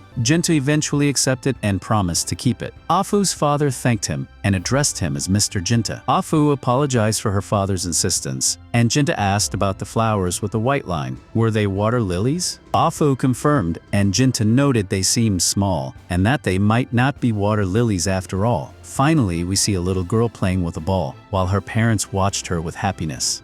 As the girl looked at her parents, they suddenly vanished, and she dropped the ball from her hands. Meanwhile, Genta and Miura arrived at Miura's home, where Miura invited him inside. They were greeted by Miura's mother, who asked who Genta was. Genta stepped forward politely, introduced himself, and apologized for arriving unannounced. Miura's mother welcomed him and asked her son to explain more. Genta mentioned he came from Kaduno, and she recognized it as the village known for blacksmiths. Miura confirmed and added that Genta was a samurai who shared his interest in katanas. He invited Genta to stay the night. Grateful, Miura's mother thanked Genta. When he asked why, she explained that Genta had brought joy back into Miura's life. After entering the room, Genta complimented her, but Miura said she was more embarrassing than kind. Then Miura showed Genta the flower he had found. Genta identified it as a daffodil, though smaller than expected, and asked if Miura was sure he had seen them in spring. Miura confirmed. Genta then told him something unsettling, that the girl Miura's brother had gone to meet might have been a demon, and that his brother could have been taken to another world. The daffodils were evidence of that. Miura asked if the flowers came from the demon's world, and Genta asked to see his brother's room. Miura agreed and told Genta to follow, but Genta paused, asking him to go ahead. When Miura insisted he wouldn't know the way alone, Genta assured him it would be fine. Once Miura left, Genta trailed him silently, thinking that his open presence might interfere with something. As Miura entered his brother's room, he caught a strange perfume in the air that made him dizzy. Then, everything changed. He found himself in another world, witnessing a young girl trying to save her parents from a fire. She failed, and everything was reduced to ashes. When she got up, people were terrified of her. She tried to reach out, but they ran from her. Looking into the water, she saw her red eyes, a sign she had become a demon. She mourned the loss of her parents, her home, and even her fragmented memories. Feeling like she had lost herself, she fled, knowing she could never return to the garden of her past. Time passed. She grew up in the city and eventually came upon Sadana, Miura's brother, at Are's house, practicing as his family watched. The sight made her cry. She wanted to go back. Imagining her parents again, she began to play with the ball. Then Miura woke up in that same strange world and wondered what was happening. Genta appeared behind him, startling him. He explained that it seemed they had crossed into the place tied to Sadana's room. When Miura asked where they were, Genta pointed out the fire, the demon girl, and the ruined house, noting none of it should still exist. He asked if Miura had seen it too. Miura nodded. They then saw the girl playing ball in front of Sadana. Miura rushed forward to his brother, but was suddenly struck by pain in his head. He asked Sadana what he wanted him to cook, saying he had improved. But the girl interrupted, telling Sadana to stop, urging him to give up and leave. Sadana, however, said it was time to make his special soba. The girl pleaded with him, explaining that she had a family and a home she wanted to return to. She begged him not to let sympathy bind him there. "This is the garden of happiness," she said, "where I can see my parents. But you must leave." Sadana gently told the girl she misunderstood. He explained that it's not a home that creates people, but people who create homes. Happiness, he said, can be found anywhere, and any place that doesn't bring joy can't truly be called home. The girl questioned how he could know that. He replied that she had spent a century here alone and must have felt it deep inside. He then offered to leave this place, but only if she came with him. She said that was impossible. This garden belonged to her. Sadana then asked, "What if we lived together?" suggesting he could quit being a samurai and they could live quietly somewhere else. He even asked if she wanted to be his daughter. But the girl refused, saying she couldn't leave and couldn't see him as a father. Sadana smiled and said, "All right, that's awkward. but I'll wait until you change your mind. He told her he meant it and that the day she saw him as a father, they'd leave together. The girl, though, doubted that day would ever come. What a shame, Sadana sighed. Looks like I'm stuck here forever. Then he vanished. Aramori, shocked, asked the girl where his brother had gone. She said softly, "No one's here anymore. It's all gone." Desperate, Aramori begged her to bring him back. Genta stepped in, telling him the truth. Sadana wasn't coming back. Aramori, confused and emotional, said he had just seen him.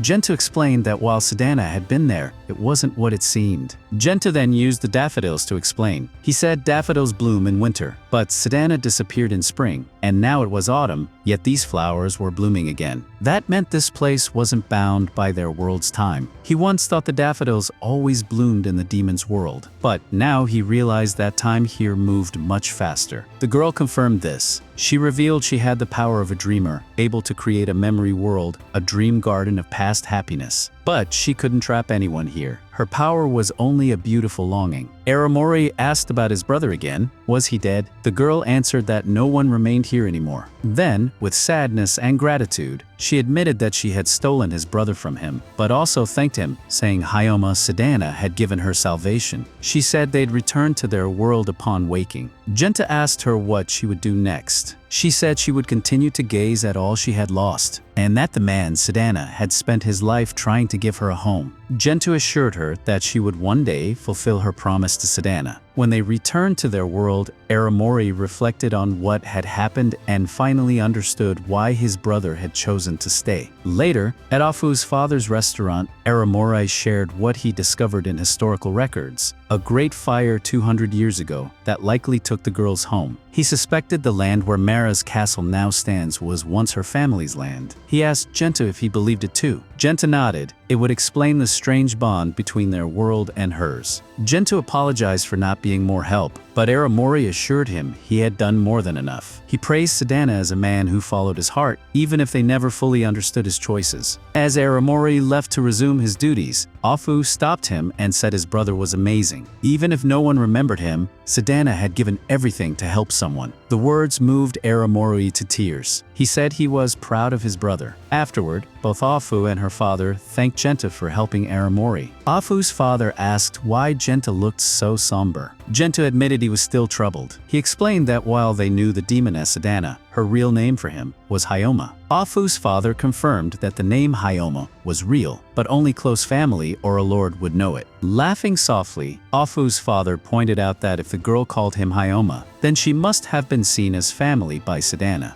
Genta then recalled something. Miura's mother used to call her son by a different name, Natsu. That name, too, was something only family or a lord would know. Genta noted that demons don't lie, but they sometimes hide the full truth. He suggested that Sadana hadn't died, but had lived over 20 years in the dream world, while only a month passed in reality. By the time he returned, he was an old man who couldn't go back to his old life. So, he moved to the city, bought an old house, and opened a soba shop in Edo. Genta added that if he was wrong, he welcomed correction. Afu's father mused that if time moved faster there, maybe Sadana had died of old age, but Genta disagreed. He believed Sadana was still alive because the girl smiled, and that smile meant she had found a new father. Right, Sadana, he whispered. Afu's father teased, "That's not fair. When did you figure it out?" Genta smiled. At the moment, everything ended. There were hints all along, not just names, but things like the samurai tools in that soba shop. Tools only a samurai like Sadana would own. Afu's father confirmed the truth and mentioned that Miura was often bothered by his appearance whenever they met in public, which is why he gave him the small hair care stick. Genta asked Afu's father if he had told Miura that he was his brother, believing Miura would be glad to know his brother was alive. Afu's father, Sadan, explained that he chose to stay with the one who needed protection the most. Since then, he had lost his identity as a member of the Maya family and no longer considered himself Miura's brother. He had grown up and was confident he'd be fine without him. He asked Genta to keep the stick as a gift since he no longer needed it. Genta called him stubborn. Sadan apologized and said, "It seems no one understood my reasoning, right?" He then asked Genta if he understood why he chose to become a father to the girl. Genta replied that there was no real reason, was there? Sedan smiled, saying it was clear. He couldn't stand seeing the girl suffer alone, so he decided to stay with her. Once someone commits to a path in life, they stick with it, regardless of whether others understand it or not. Everyone has their own way of thinking, and there's no need to explain it to others. Genta agreed, saying that our personal reasons are meant for us alone, not for others to comprehend. Sedan remarked that he knew Genta would understand, complimenting him on his wisdom and calling him a devil, which surprised Genta. Sedan then said he had lived over 20 years with a devil, hadn't he? He had come to understand the impact they have on those around them. Genta asked about the girl's condition, and Sedan said she was there with them, looking at Afu.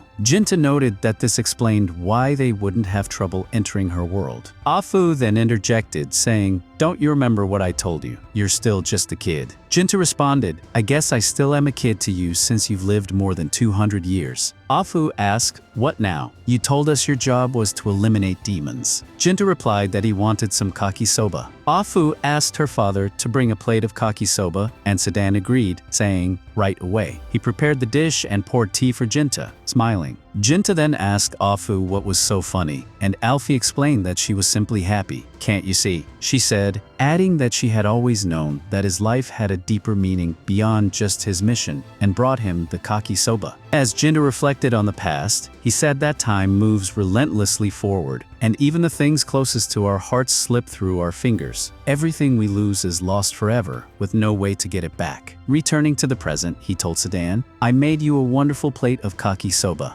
This time, Genta went to Natsu's father, who offered him a new mission involving a demon named Yukio. She had been drawn by a painter, and when the painter sold her pictures, he became bedridden from exhaustion. Natsu's father asked Genta to eliminate her, promising a large reward. A comic book store owner had informed him about the situation. Genta thought Yukio seemed ordinary, but noted that appearances can be deceiving. She might be a freak of nature who only manifests under specific conditions. He then went to Sedan's restaurant and asked Afu to bring him cake soba. Suddenly, Zenji appeared, wanting to talk about Yukio, and showed Genta a picture of her again. He said the comic store owner who had the picture had died mysteriously and was believed to be cursed. The picture had torn because it fell while Zenji was carrying it, which angered Sedan. He didn't want cursed objects in his restaurant. Genta then showed them another picture of the same demon, which he got from Natsu's father. It was identical. They were surprised by how widely the image had spread and how recent it seemed, less than a year old, judging by the vivid colors. They decided to find the artist by questioning the comic book seller in Tenmacho. Zenji agreed to help, possibly out of gratitude, since Genta had taken care of Natsu in the past. They found the picture seller, and Zenji learned where the artist lived. He informed Genta, who then visited the artist's home. The artist, named Saga, was bedridden but welcomed Genta warmly, calling him polite. His room was filled with drawing tools, making Genta wonder why he'd stopped drawing. Saga explained that it was due to old age, not a curse. When Genta showed him the picture of Yukio, Saga immediately recognized it. He had drawn her himself. Genta was investigating the picture's origins. Saga explained that the painting had nothing to do with the path of hell, Ito. A man named Madara had named the woman in the picture Kazandika. Upon hearing that name, Genta was stunned. He looked at his sword and remembered that Madara had saved him and his sister in the forest. Back then, Madara was defending a village while wounded and felt useless, unable to protect the woman he loved or defeat the demon attacking them. He had no choice but to protect her and was unhappy about it. But over time, even the most resolved hearts change. He advised Genta to appreciate his own pain and protect Sun and Sherry. Returning to the present, Genta wanted to know more about Madara, his foster father. But one couldn't talk about Madara without mentioning Yukio. In the past, when Saga was young and inexperienced, he met a beautiful woman who refused to give her name, but told him she'd be under his care. They lived together and Saga began to draw. Madara came to deliver a message to the woman and was frustrated at being reduced to a courier, despite being a skilled swordsman. Back in the present, Saga told Genta he used to visit Ito every year and often complained about it. He said the original picture of the beautiful woman was indeed drawn by him while she lived with him. However, the copies in circulation now were wood prints from a newer draft he created. Despite its beauty, it wasn't just a portrait of a woman, it was a portrait of a demon. Genta noticed that the sword in her hands seemed to belong belonged to Madara, which impressed Saga. Saga didn't want to tell Genta the full story to avoid upsetting him. He recalled how Madara, despite often complaining about the woman, had deep feelings for her. Saga never saw her himself, but was told she came from Shinano, fled to Kadana, and then to Ito. This confirmed the connection between the woman and the picture. Genta was shocked to realize she was the same woman Madara once loved. They had jokingly called her a picture of a demon to tease her, but the painting carried deep, possibly cursed emotions. Saga sometimes wondered if he could be punished for selling the painting, though he believed the misfortunes were coincidences. Still, Madara had many demands during the painting's creation, wanting it to be perfect. Seeing the woman had even reminded Saga of a princess, although she and the woman were the same person. For Madara, the feelings were intense and obsessive. The girl had once said something similar, and Madara told Genta this long ago. She was from Swa in Shinano. Saga remembered how, after completing the painting, Madara wanted to name it Yasuka, in honor of the girl from Shinano, but changed his mind due to her beauty and instead chose Kazandika. He then told Genta that Kazandika was tea from start to finish. Madara had intense feelings for her, what some might call cursed love. Saga admired how well Genta handled the story emotionally. He gave Genta the original picture, which was slightly stained but still intact, and asked him not to hate Madara. Though foolish, Madara deeply cared for his family. After having a daughter and meeting Genta and Suzun, he never returned to Ito. Genta recalled when Madara had taken him in and taught him important life lessons. Back at Sedan's restaurant, food was served, but Genta seemed off. They realized that something had changed in him after visiting Saga. He had seen a side of his father he never knew. But that's normal for fathers. They panic, they worry, and they have flaws. Still, they remain fathers. Later, at Natsu's father's home, Genta reported that the picture had no real link to demons, and the man's death was just coincidence. Everything appeared normal. No unusual or dangerous events had occurred. Natsu's father thanked Genta and invited him to eat. They poured drinks for each other and shared a moment. Natsu's father admitted he drank often to escape his responsibilities, and Genta, who also loved to drink under the moonlight, asked if they could share another drink sometime. In the 7th year, a demonist approaches Genta while he is alone, begging him to buy her because she is in great pain. However, Genta refuses. She pleads again, but he rejects her once more. The demonist then attacks Genta, but fails to harm him. He tries to learn her name, but she doesn't give him the chance. Eventually, he manages to kill her, and her white smoke appears. A lady witnesses everything and rewards Genta, explaining that she had an agreement with him to kill this girl because she was originally a low-ranking prostitute in Yoshiwara who contracted syphilis, which destroyed her both physically and mentally. She ultimately became a demon and killed a man under a cherry tree. Genta questions why he was given this task. Was it out of pity? The lady admits she is emotional and fears she will end up in the same situation someday. She cannot ignore it when she thinks about it. She thanks Genta, surprising him with her self-perception. She explains that, as someone who earns a living this way, she can read men's expressions to some extent and sees his expression as that of a lost child. When Genta asks her who she is, she introduces herself as Utaka, a common name among street prostitutes, saying that the name alone is enough. She then tells him that if she ever becomes a demon under the cherry trees, she hopes he will kill her quickly, but at that time, she won't reward him. Genta clarifies he doesn't work for free, which makes her think he is emotionless. She then leaves, and Genta feels this woman is very mysterious. Next, the scene shifts to Kunrizen Temple, crowded due to a holy day. There are Afu and Natsu.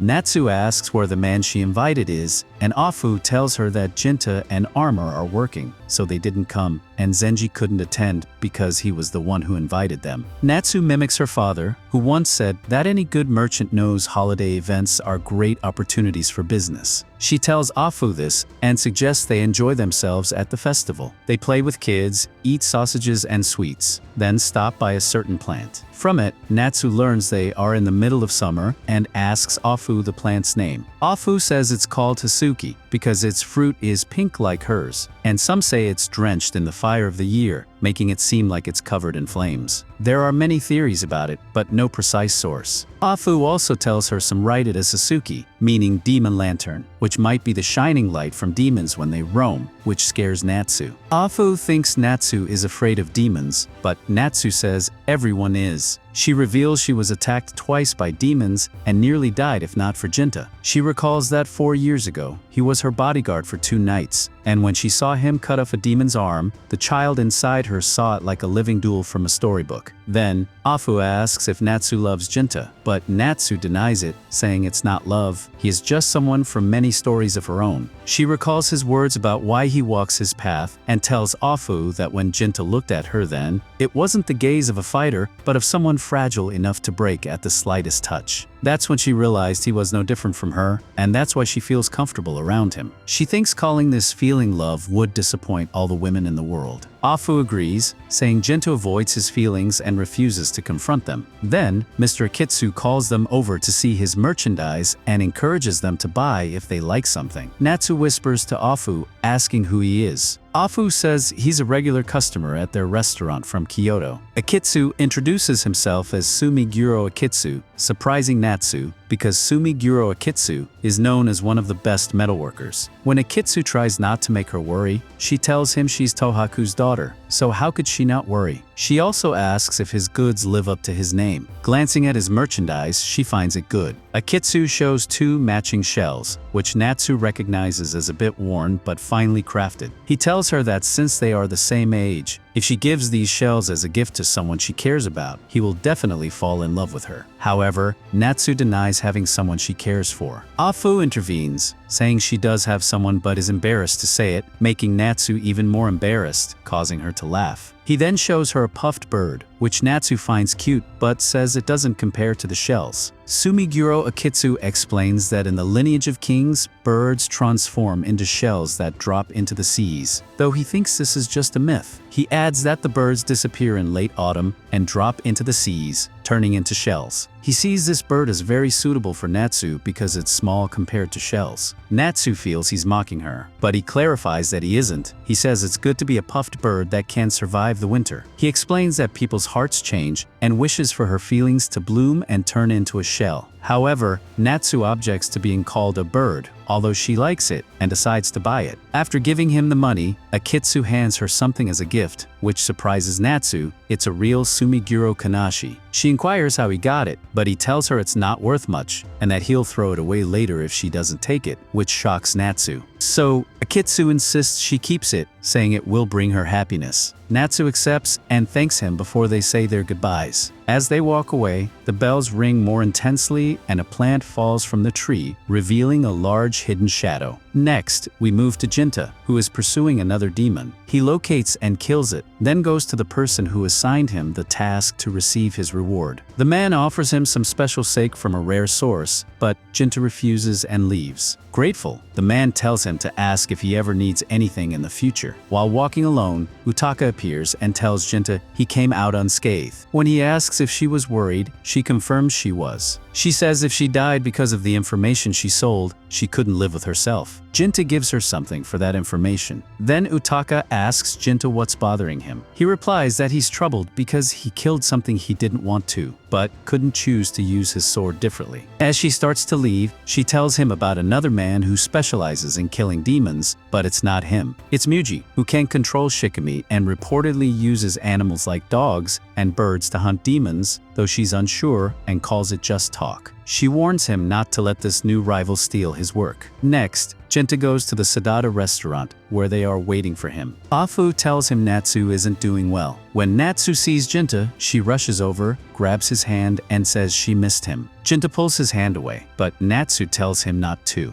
Then Afu explains what happened. The first time Natsu placed the kazanshi on her head, something strange occurred. She started crying and asking about Genta. Genta asks Natsu to check the kazanshi. When he holds it, he sees it's completely ordinary, with nothing wrong. Sana asks to break it, but Genta refuses. Natsu requests her kazanshi again and hugs it tightly. Then Zenji arrives, surprised by the situation, and tries to pull her away from Genta, but she yells at him. They all sit together at the same table, with Natsu still clinging to Genta, while Zenji wonders what happened. Genta asks Afu where they bought the kazanshi, and she tells him it was Mr. Akitsu, giving all the information about him. When Genta wants to find him to ask questions, Zenji says Akitsu has been dead for a while. Literally, he died decades ago. Zenji explains that Akitsu moved on to selling combs and sword accessories. including Kazanchi, and that his works are rare and hard to obtain. Afu mentions that Natsu said the hairpin was a piece from Sumiguro, leading Zenji to believe Akitsu might have returned as a demon to hunt them down. Then Sana says she saw Mr. Akitsu with her own eyes and insists it's impossible for him to be a demon. Genta also believes Sana's words, and Zenji is amazed that Genta believes Sana, despite never having met Akitsu before. Afu asks what they should do, which leaves everyone feeling hopeless. As Genta prepares to leave in search of Akitsu, Natsu holds on tightly so he won't move. Genta asks her to let him go, but she refuses, saying she's waited a long time and won't leave him. He then asks why she wants to be near him and why she calls him her brother. She admits she doesn't understand, but tells him that just as birds embrace blooming flowers, there's a reason for it. All she wants is to stay by his side, and after a long wait, her wish is fulfilled. She is satisfied. Genta tells her he will go out and return again, asking her not to worry and to wait for him in the same place. When he leaves, everyone is surprised by how well he handles the situation. We return to Kenrizen Temple, where Genta asks about Akitsu in several places, but can't find him. Suddenly, he recalls what happened in the past. Returning to the present, Akitsu appears behind him, saying he's sure there will be a beautiful moon tonight and that he likes to drink sake on such days. Genta asks if he needs anything, not realizing it's Akitsu. Akitsu tells him he came looking for him and says there is only one reason: a demon would seek him out. When Genta asks for his name, Akitsu reveals his demonic power, says his name is Akitsu, and summons a pack of dogs through his.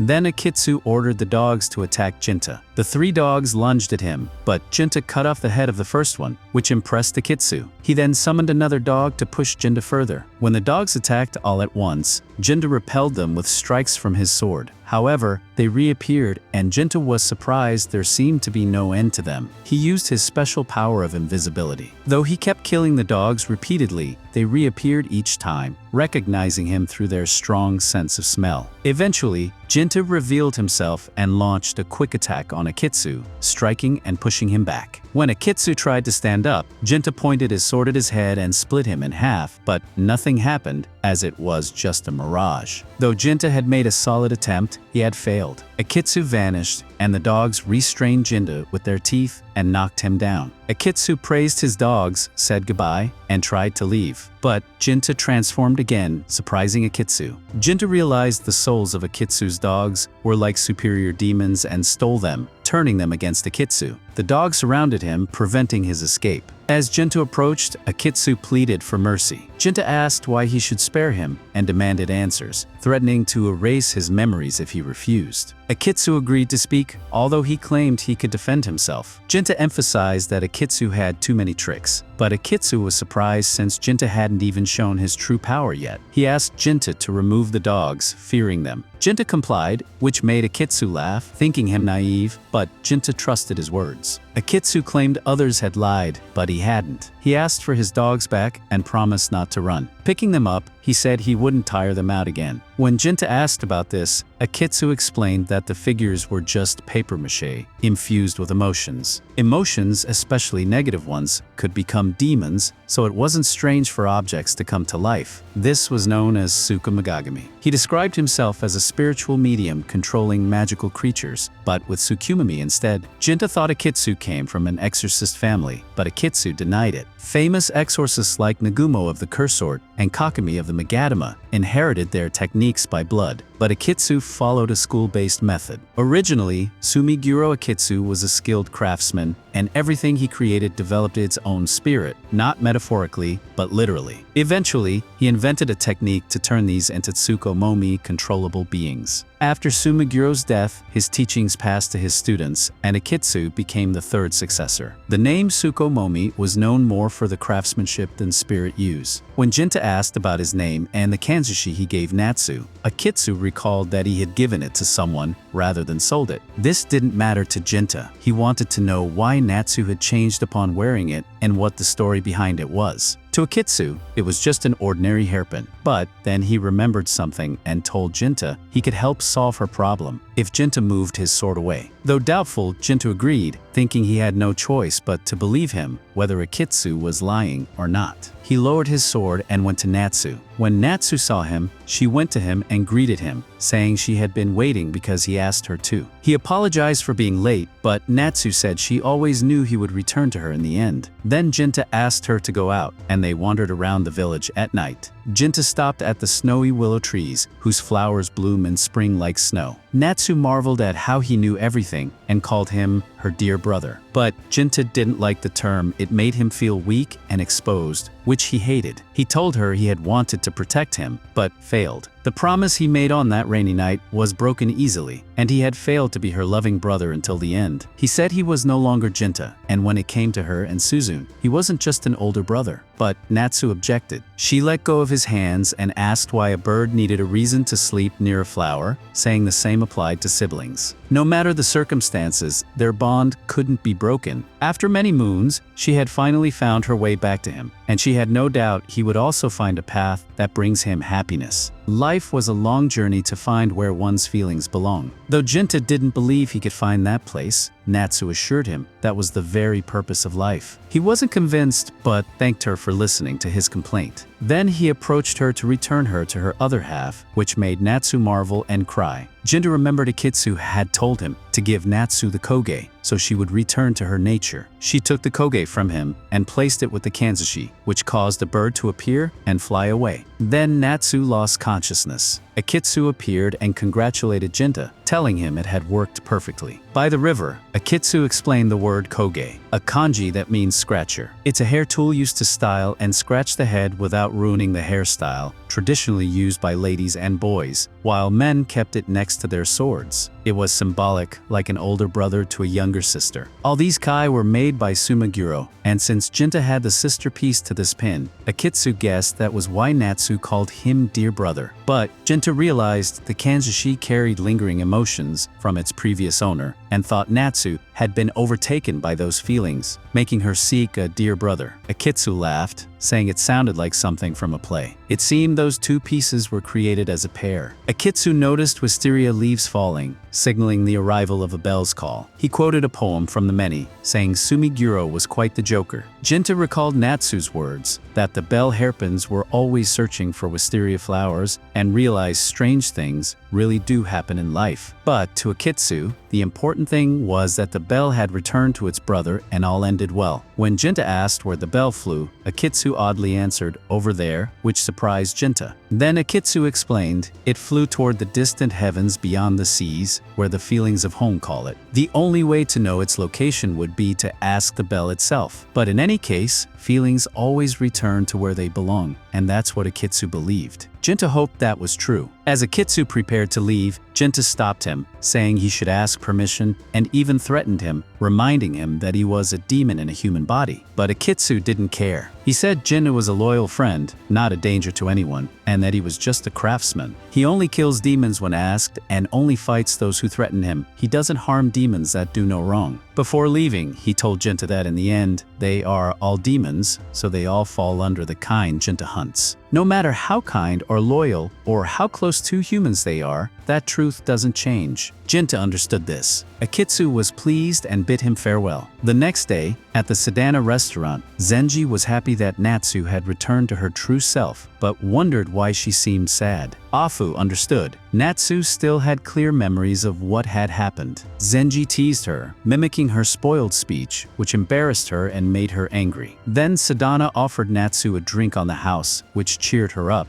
and she thanked him. However, she asked Sedana about Genta, who hadn't shown up that day. Sedana asked if she was ready to transform again in an instant, but Natsu said she was content just being a little bird for now, and wondered how she would face it all from now on. We then moved to Genta, who encounters Yutaka during the day, a surprise since she typically isn't active at that hour. He was taken aback that she was out looking for men at such a time. Yutaka tried to express concern for him, but Genta, true to form, responded rudely. Still, Yutaka invited him to chat about a rumor that had been going around, thinking a bit of gossip might lighten his mood or distract him. As they talked, Genta suddenly heard the sound of a bell ringing from somewhere nearby. He asked Yutaka if she could hear it too. She said she had actually heard the same bell earlier in the morning. It had disturbed her sleep and continued to ring loudly, which is why she was now outside. Even now, she said, it was screaming nearby. Yutaka thought it could be a demon's doing, but Genta disagreed. He said it wasn't a demon, it was simply a bell that had found its way through the night and come to rest beside a flower. Then, in 2009, the scene shifts to the Atsukami Institute, where Maka was cleaning with her mother. Maka wasn't happy. She felt shy and embarrassed that her friend might see her doing chores. Her mother gently reminded her that this was their duty as women born in this temple lineage. She shared that she had been given two sacred responsibilities. One was to add a kanji to her daughter's name, and the other was to preserve the Ecchi lineage from extinction. Maka's grandmother had strictly emphasized the importance of passing down these traditions, no matter how difficult life became. They must be passed on because they were rooted in the heart. Their purpose was to preserve hope. That's why all the women in their family bore the syllable ya in their names. Though the original feelings and intent behind the traditions may have faded, they still had a place to return to. Now it was Maka's turn to be clear about her own feelings. Then her mother left to prepare dinner. Soon after, a man approached Maka and asked if this was the Ecchi temple. Maka replied yes, but explained that they now called it Atsukami, although she didn't know why. She mentioned that the rule about the name came from the Genta temple. The man then asked her to repeat the temple's name. She replied that it was called Genta, which caused the man to burst into tears, surprising Maka. He turned and left. Maka, watching him go, called after him, asking if he had a question, but she realized she had already answered it. She had said exactly what he needed to hear. Later, Maka returned to school and felt joy being with her friend. But she would see that same man again, the one who had come to her at the temple, his presence lingering like an unanswered prayer.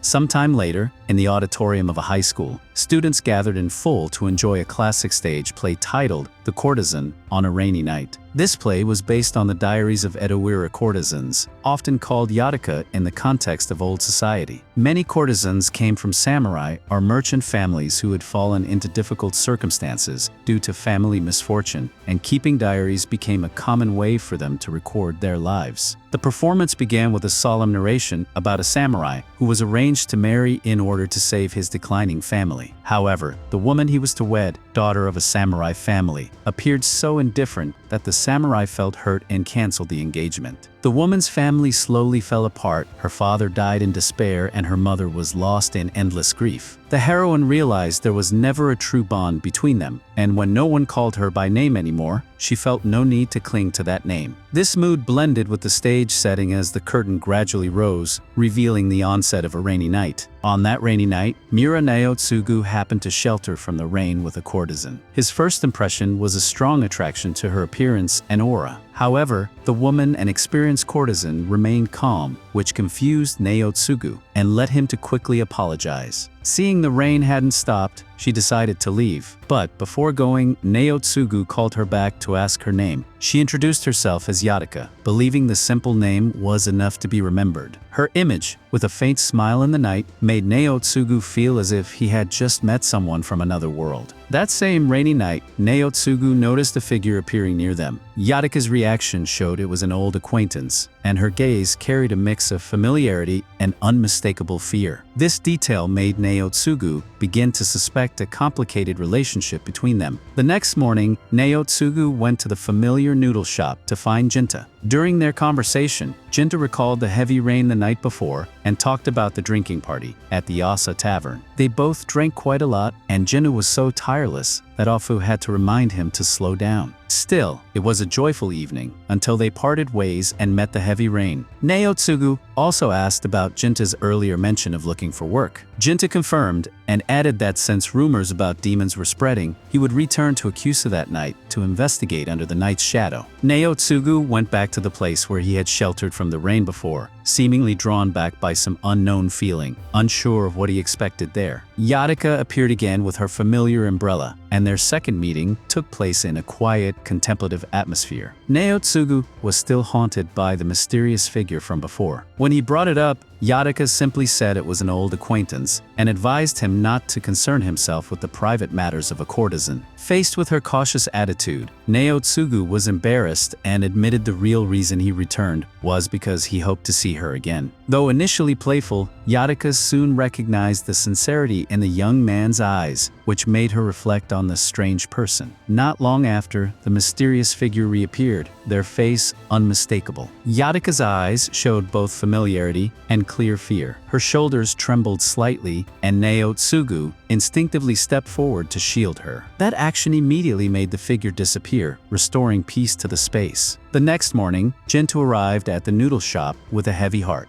He shared that he had just missed a rare opportunity to capture a demon, creatures that only appeared on rainy nights. This failure left him with lingering regret. At that moment, Naotsugu also entered, seeking advice from Genta and Afu about love. He confessed he had fallen for a woman, surprising everyone, especially Zenji, who had thought Naotsugu's visit after the drinking party was just for casual fun. It turned out Naotsugu truly wanted to impress that woman by any means. Zenji quickly hatched a plan for a heroic rescue act, a staged assault on Yatika to give Naotsugu a chance to step in. But the idea was soon dismissed as cliché and unrealistic. Instead, the shop owner gave sincere advice. Winning someone's heart required time and mutual understanding. He shared his own grandfather's example, who spent decades pursuing true love. Naotsugu listened attentively and resolved to wait patiently. He stood in the same place, hoping one day the girl would approach him. Before leaving, he thanked everyone. The mood suddenly darkened when Afu mentioned something strange. According to Naotsugu and Genta, both had experienced events on rainy nights, but in reality, those days had been completely clear, without a single drop of rain. The story shifted to Yatika's perspective, the courtesan whose fate was wrapped in the past and whose lineage traced back to samurai. She reflected that humans only perceive what's before their eyes, but absence of sight doesn't mean absence of existence. Despite knowing this, tonight she stood waiting in an imagined rain at the old garden, only to be disappointed when Naotsugu didn't appear. Old memories flooded back with the cold wind. In Yatika's heart, the one thing she couldn't let go was her brother, who had loved her like a blood sister. The cherished keepsake, a phoenix-shaped hairpin he gave her, was now lost, leaving an unfillable void. Just then, the figure from the past suddenly appeared before her, accompanied by a faint sound like a call from the afterlife. For a moment, she told herself it was impossible, but the feeling was too clear. A vague warning echoed, urging her not to look, but it was too late. Naotsugu appeared hurriedly, asking about her condition. Upon seeing her trembling, she firmly asserted she had seen the person from her past, the one her heart never forgot. Naotsugu gradually realized this place was truly haunted by spiritual energy, causing people to see illusions. The figure Yatika recognized was likely not her old companion, but a malevolent entity. He drew his sword and faced the enemy in a tense battle. Though lacking extraordinary power, like Genta, Naotsugu's swordsmanship was enough to hold his ground. But the final strike came from Genta, who unexpectedly appeared and defeated the demon. Yatika rushed to Naotsugu's side, worried and moved by his bravery. Genta took the opportunity to explain that the creature was not a full demon, but a half-formed spirit born from unresolved grudges. It had the power to reflect hidden pain in those it faced. This explained why Yatika saw her past companion and why Naotsugu saw his brother. As the stage curtain fell, the audience was brought back to the present. Mazuka had fallen asleep throughout the performance. Her close friend promised to help finish the reflection paper. In response, Mazuka gave her a chocolate bar as thanks. The next afternoon, Karo brought the essay to Mazuka, meeting Genta, the reincarnated figure. Karo took the chance to share impressions of the play. He was dissatisfied that Genta's character was portrayed as weak, though he was the one who had defeated the demon. But since Yatika loved Naotsugu, it made sense she would idealize her lover's image. Moreover, Karo was particularly impressed by the character Yatika. Even though she knew her husband's friend was a demon, she remained silent and chose to hide the truth. The whole group of classmates was captivated and decided to find the original novel to read more. One even expressed a wish to personally read Yatika's diary lines to better understand how she viewed the samurai from long ago.